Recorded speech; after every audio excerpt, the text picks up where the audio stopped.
Hello everyone. आज मैं discuss करने वाला हूँ एनसीईआरटी मैथ्स क्लास 9 की एक्सरसाइज 1.1। मैंने अभी तक आपको बताया है कि natural numbers, whole numbers, integers, rational irrational numbers ये सभी क्या होते हैं। अगर आप ये सब नहीं जानते हैं तो मैं लिंक डिस्क्रिप्शन में दे दे रहा हूँ, पहले आप वो देख लें, उसके बाद आप एक्सरसाइज 1.1 पे आएँ। तो शुरू करते हैं हम एक्सरसाइज 1.1। क्वेश्चन नंबर 1 आप देख सकते हैं। तो क्वेश्चन 1 में कह रहा है कि क्या जीरो रेशनल नंबर है और उसे हम पी बाई क्यू की फॉर्म में लिख सकते हैं, जहाँ पर पी और क्यू इंटीजर्स और q not equal to zero है। तो जो क्वेश्चन का दूसरा पार्ट है उसमें सीधे सीधे हमें कंडीशन दे दी है रेशनल नंबर्स की। रेशनल नंबर्स की कंडीशन हमने पढ़ी है कि वो पी बाई क्यू की फॉर्म में होने चाहिए और पी और क्यू इंटीजर्स होते हैं जहाँ पर, और क्यू जीरो के बराबर नहीं होना चाहिए। अब हम आते हैं जीरो पर। तो जीरो को हम लिख सकते हैं जीरो बाई वन, क्योंकि any number divided by one same वही नंबर देता है। हालांकि जीरो के साथ स्पेशल चीज़ है, जीरो को हम zero by one, zero by two, zero by three कुछ भी लिख सकते हैं, वो जीरो ही आएगा। तो हमने जैसे अभी लिखा है जीरो बाई वन, तो यहाँ पे p जीरो के बराबर है और q वन के बराबर है। दोनों हमारे p और q क्या है, इंटीजर्स हैं, और q जीरो के बराबर भी नहीं है, तो इसलिए हमारा जीरो एक रेशनल नंबर है। अब हम आते हैं क्वेश्चन नंबर 2 पर। Find 6 rational numbers between 3 and 4। 3 और 4 के बीच में हमें 6 रेशनल नंबर्स लिखने हैं, यानी कि वो रेशनल नंबर्स जो 3 से बड़े हों और 4 से छोटे हों। तो सबसे पहले हम एक बात जान लेते हैं कि किसी भी दो रेशनल नंबर्स के बीच में infinite number of rational numbers होते हैं, ठीक है। तो infinite number of rational numbers में हमें 6 रेशनल नंबर लिखने हैं 3 और 4 के बीच में। तो वो हो सकते हैं 3.1, 3.2, 3.3, 3.4, 3.5, 3.6।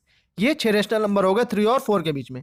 इनके अलावा और भी रेशनल नंबर हो सकते हैं, जैसे कि 3.01, 3.02, 3.03, 3.04, 3.05, 3.06। ये भी 6 रेशनल नंबर है 3 और 4 के बीच में। इनके अलावा आप ऐसे भी लिख सकते हैं 3.01, 3.2, 3.5, 3.52, 3.53, 3.54।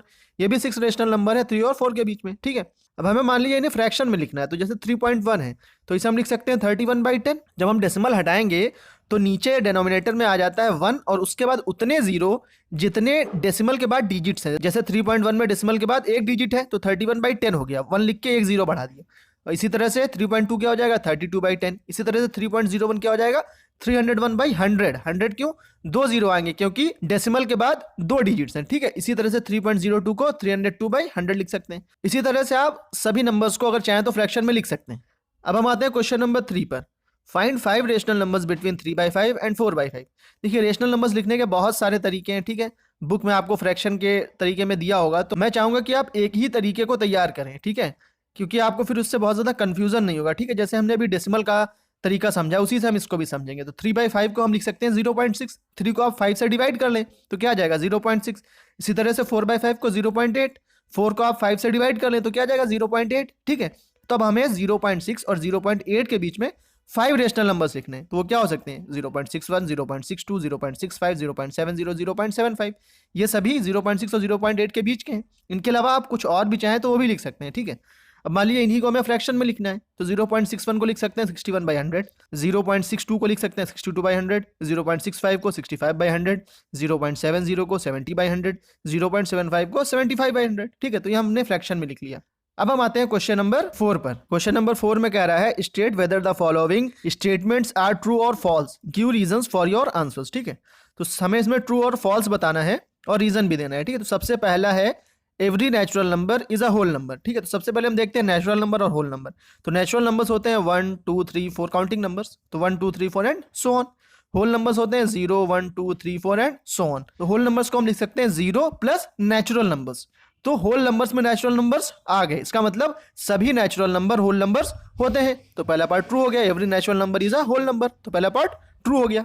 अब सेकंड पार्ट क्या है, every integer is a whole number. अब इंटीजर्स देख लेते हैं क्या होते हैं। इंटीजर क्या होते हैं, सभी नेचुरल नंबर्स और जीरो, यानी सभी whole numbers 0 1 2 3 and so on. इसी तरह से इन्हीं की negative value -1 -2 -3 and so on, ठीक है। तो होल नंबर में क्या आता है, 0 1 2 3 एंड सो ऑन। इंटीजर्स में नेगेटिव वैल्यूज भी हैं, जैसे -2 -3, लेकिन होल नंबर -2 -3 नहीं होता है, ठीक। तो every integer is not a whole number. तो दूसरा वाला क्या हो गया, फॉल्स।